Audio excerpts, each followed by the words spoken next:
Merci d'être avec nous sur TV5 Monde. C'est l'heure de votre grand angle, un grand angle consacré à la Coupe du Monde de rugby qui démarre ce soir.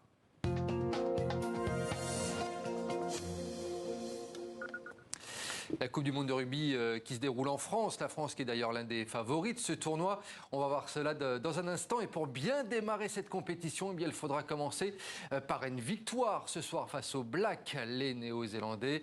Et pour en parler avec nous, deux fins connaisseurs du ballon ovale. Bonsoir Laurent Bellé, vous êtes journaliste, rédacteur en chef adjoint au service des sports de France Télévisions et puis la voix des rencontres sportives sur TV5 Monde, bien entendu.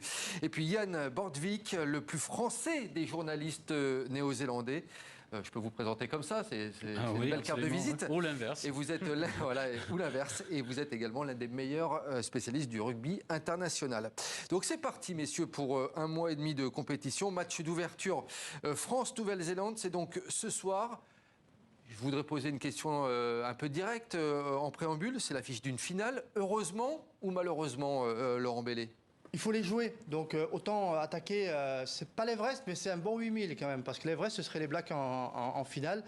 Voilà, il faut jouer les Blacks, ça reste une référence dans le rugby mondial. Alors certes, ils ont perdu un match il y a 3 semaines, 35-7 face à l'Afrique du Sud, donc quelque part, ils sont un peu humanisés, ces All Blacks.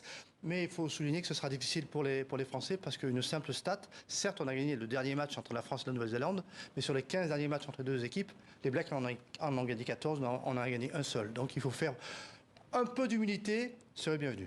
Et les chiffres ne mentent jamais, Laurent Bellé. Yann Borswick, les Bleus favoris ou non ce soir selon vous?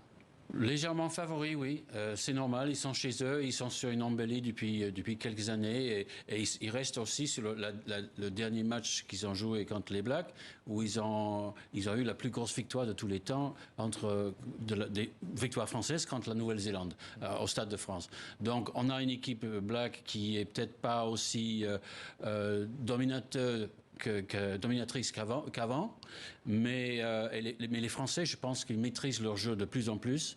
Mais c'est vraiment, comme vous avez dit, c'est l'affiche d'une finale. L'affiche d'une finale, ouais. Ça peut même l'être l'affiche de la finale. Ça pourrait être possible. Hein, c'est tout à fait possible, mais tant mieux pour les autres, parce que quelque part, le match ce soir ne signifie rien, sauf une certaine prestige pour l'équipe de France, parce qu'ils sont chez eux, ils sont quand même obligés de gagner, et pour les Blacks qui doivent répondre à cette défaite cuisante contre l'Afrique du Sud, 35-7, il y a 2 semaines.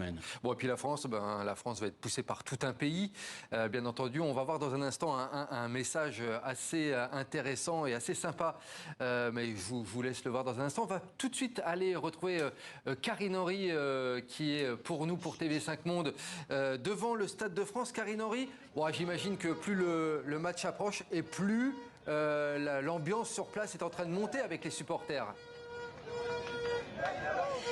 Ah ben écoutez, c'est clair, c'est chaud, il fait très très chaud, les portes du Stade de France viennent d'ouvrir, les supporters commencent à arriver, et moi j'ai rencontré Benoît et ses copains, ils sont pas du tout comme les All Blacks. Quand vous posez la question aux Néo-Zélandais en disant vous connaissez Antoine Dupont, ils vous répondent who?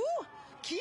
Donc vous reposez la question, vous répondez qui? Genre non, on connaît pas Antoine Dupont qui a juste été meilleur joueur du monde en 2021. Mais bon, et lui, Benoît, Antoine Dupont, il connaît bien. Alors, je l'ai dans le sang. Alors pourquoi Antoine Dupont est le chouchou? C'est vrai, il est le chouchou dans ce 15 de France. Qu'est-ce qu'il a en plus? Ben déjà, il vient de chez nous, il vient du sud-ouest. On est gersois tous les deux. Pour la petite anecdote, il m'a déjà humilié. Quand on jouait contre, bon, je lui en veux pas. Et aujourd'hui, c'est vrai que c'est le meilleur joueur du monde. On a beau dire ce qu'on veut, essayer de se rassurer en disant qu'on ne le connaît pas. Ce soir, pour les Néo-Zélandais, ça va être compliqué si Dupont est au meilleur de sa forme. Donc voilà, aujourd'hui, il est incontournable dans le rugby mondial. C'est vrai qu'on dit que c'est un surdoué de l'Ovalie, il peut être phénoménal, il traverse le terrain à une vitesse incroyable. Comment vous percevez ce match France-Nouvelle-Zélande? Qu'est-ce que ça représente pour vous? Est-ce que ça reste ce match mythique? On a des dates en tête, on a 87, 99, 2011. Voilà, qu'est-ce que ça a comme petit parfum particulier? Ben nous, c'est vrai qu'on est assez jeunes, donc les dates que vous avez données, on n'était pas nés encore, donc forcément... Forcément, nous aujourd'hui, on considère que c'est le match d'une vie, match en France contre les All Blacks en ouverture de la Coupe du Monde. C'est pas un truc qu'on va vivre tous les 4 ans. Donc là, on est très très chaud pour le match. On espère que ça va bien se passer, pas comme en 2007. et qu'on puisse aller boire un coup avec tout le monde à la fin du match. Oui, parce que pour terminer, Nicolas, je peux vous dire une chose. Il y a bien un point commun entre les All Blacks et les Bleus, c'est qu'ils adorent trinquer ensemble. Et ben voilà, effectivement, on espère que ce soir ce sera très fair play. Merci Karine et merci à Guillaume Gouet également à vos côtés. On espère que ce sera fair play effectivement sur le terrain.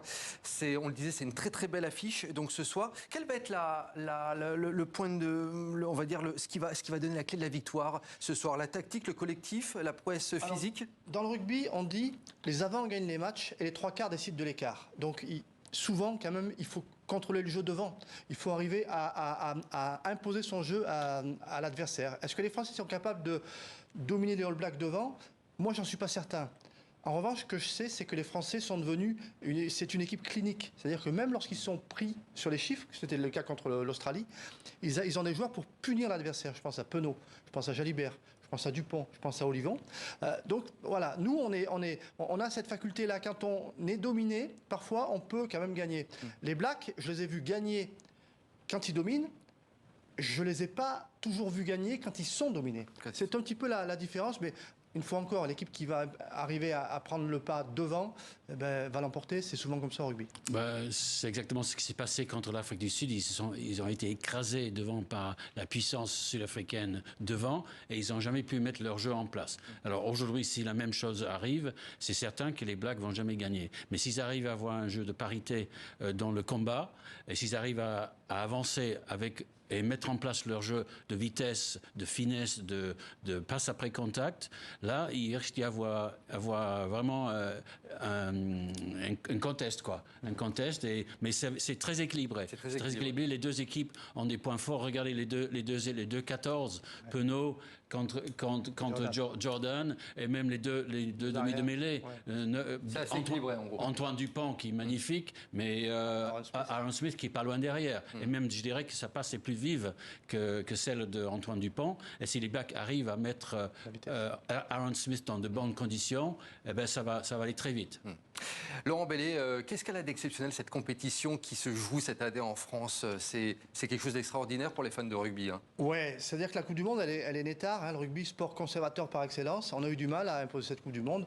87 en Nouvelle-Zélande, ça a été une réussite avec une demi-finale phénoménale pour les Français et une finale mémorable pour les Néo-Zélandais. Et ensuite, elle a grandi. On a le souvenir de 2007. Succès populaire avec aujourd'hui 48 matchs, des stades pleins. Et puis il y a ce rugby, c'est un sport extrêmement festif qui finalement arrive à irradier et à rassembler parce qu'on a une équipe on a un sport qui est fédérateur et on a une équipe qui gagne. Donc c'est vraiment un hymne à la joie comme vous l'avez titré tout à l'heure. Et on verra si l'équipe de France de rugby imite l'équipe de France de football qui a déjà remporté la Coupe du Monde dans le passé. D'ailleurs, les Bleus côté football avaient un petit message à passer pour les Bleus côté rugby. Regardez. Petit message de soutien à nos rugbyman, nos Français, Coupe du Monde, bonne chance. On est avec vous les gars, force à vous, gagnez. Hein. La coupe reste à la maison. Fabien, tout le staff, les joueurs bien évidemment, voilà, on est tous les quatre réunis et tous unis à fond derrière vous pour cette Coupe du Monde qui vous attend. On vous souhaite le meilleur, on est de tout cœur derrière vous avec ces couleurs bleu, blanc, rouge. Juste pour vous souhaiter bonne chance pour cette Coupe du Monde, pour ce premier match vendredi. On est tous derrière vous et on espère que vous allez faire le boulot et vous allez nous faire rêver. Salut à tous les Bleus de l'équipe de France de rugby. On est ici à Clairefontaine et on vous supporte dès vendredi. On tenait à vous souhaiter un bon match, une très bonne Coupe du Monde. On espère qu'elle va être couronnée de succès. On est tous très impatients de vous voir à l'œuvre. Donc, bonne chance et allez-y à fond les mecs. Bonne chance et force à vous. On est de tout cœur avec vous, on va être vos premiers fans et puis on espère que vous allez pouvoir nous rendre fiers, mais en tout cas on n'en doute pas. À bientôt. Allez les Bleus. Allez les Bleus. On va la chercher. On lâche rien. Force à vous les gars. Force. Voilà, tout un pays effectivement derrière l'équipe de France. Yann Borswick en Nouvelle-Zélande, est-ce qu'on y croit également ou pas? On y croit moyennement. On aimerait bien y croire à un quatrième titre pour la Nouvelle-Zélande. C'est pas impossible. Quand on regarde les matchs du championnat de l'hémisphère sud de cette année, c'était plutôt convaincant. Mais après, il y a eu ce gros échec à Twickenham il y a 2 semaines contre l'Afrique du Sud. Mais bon, en même temps, ça ne pouvait arriver à un meilleur moment de prendre une grosse claque. Puis c'est des matchs de préparation. Oui, en plus, c'était un match de préparation, mais c'est quand même 35-7, la plus lourde défaite de l'histoire des Blacks. On dit il y en a beaucoup qui disent que ces All Blacks sont considérés comme les plus faibles de l'histoire. Vous êtes d'accord avec ça ou pas? J'ai cru entendre ça, et c'est un ancien joueur de l'équipe de France, Olivier Magne, pour ne pas le citer, qui l'a dit. Et Olivier Magne, avec tout le respect que je dois, je pense qu'il a débloqué et que ce n'est pas du tout vrai. Et d'ailleurs, je ne souhaite pas pour lui, mais ce soir, peut-être les Blacks vont pouvoir prouver qu'il a complètement tort. Alors, embellé. Non, simplement, les Blacks, oui, ils ont perdu un match contre l'Afrique du Sud, mais les 11 matchs précédents, ils les avaient gagnés. Et eux, ils ne jouent pas à l'Italie, ils jouent l'Australie, ils jouent l'Afrique du Sud. Donc ça reste un gros client pour l'équipe de France. Mais ils impressionnent toujours, les Blacks. Les All Blacks, c'est toujours un nom qui fait rêver. Les Blacks, c'est la marque du rugby mondial. C'est la marque du rugby mondial, c'est un marqueur terrible. C'est une équipe qui a gagné 3 Coupes du Monde. Alors attention, ils en ont gagné 3 sur 9. Alors que les Sud-Africains en ont gagné 3 sur 7. Donc au niveau statistique, l'Afrique du Sud est un petit peu au-dessus que des All Blacks, mais ça reste le mythe du rugby. C'est le mythe parce que c'est la Nouvelle-Zélande qui a porté le jeu, qui a fait progresser le jeu.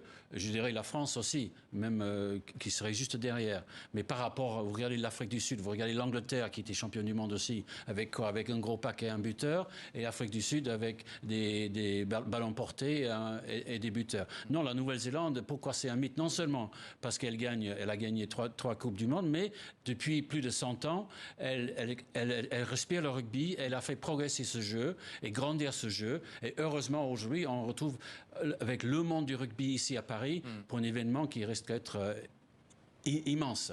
Je voulais juste vous demander, Laurent Bellé, victoire, défaite de l'équipe de France, victoire de la Nouvelle-Zélande? Moi, je veux dire les Blacks par 5 points. Oui. Les Blacks par 5 points. Yann Borswick? Moi, je vais trancher 35 partout, match nul. Match nul, match nul, voilà. Avec un drop des Français, 4 essais partout. Mais non, ça va jouer parce que même si il fait très chaud, il fait très chaud. Ça c'est une donnée qu'on n'a jamais eue entre les deux équipes. Il n'a jamais fait aussi chaud que ça. Mais je prévois un match nul et les deux équipes vont se départager dans la poule par le nombre d'essais marqués dans les autres matchs. Eh ben vous enchaînez bien sur la toute dernière question. Il nous reste 1 minute, messieurs. Laurent Bellé, on parle beaucoup donc de France, Nouvelle-Zélande. Est-ce qu'il y a d'autres équipes à surveiller dans ce tournoi selon vous et même dans la poule de la France et de la Nouvelle-Zélande en 30 secondes? Oui, les 5 meilleures nations du monde sont dans la même partie du tableau. Ça veut dire qu'il y a 3 des meilleures nations du monde qui ne seront pas en demi-finale. Irlande, Afrique du Sud, France, Nouvelle-Zélande et Écosse. 3 de ces équipes-là ne seront pas en demi-finale. C'est la particularité de cette Coupe du Monde. Donc il pourra y avoir des surprises, c'est ça qu'il faut... Il y aura des surprises. Il y aura des surprises. Eh ben on va suivre ça. Vous voulez Non, suivez les îles Fidji, par exemple, qui sont le mieux classés de leur poule. Suivez aussi l'Australie et l'Écosse contre l'Afrique du Sud. Si jamais ils arrivent à mettre de la vitesse, ils peuvent battre l'Afrique du Sud. Eh ben on va suivre tout ça, messieurs. Donc pendant plus d'1 mois et avec vous. Merci Laurent Bellé, donc la voix du sport sur TV5 Monde. Et vous, Yann Borswick, merci beaucoup d'avoir été avec nous dans ce grand angle.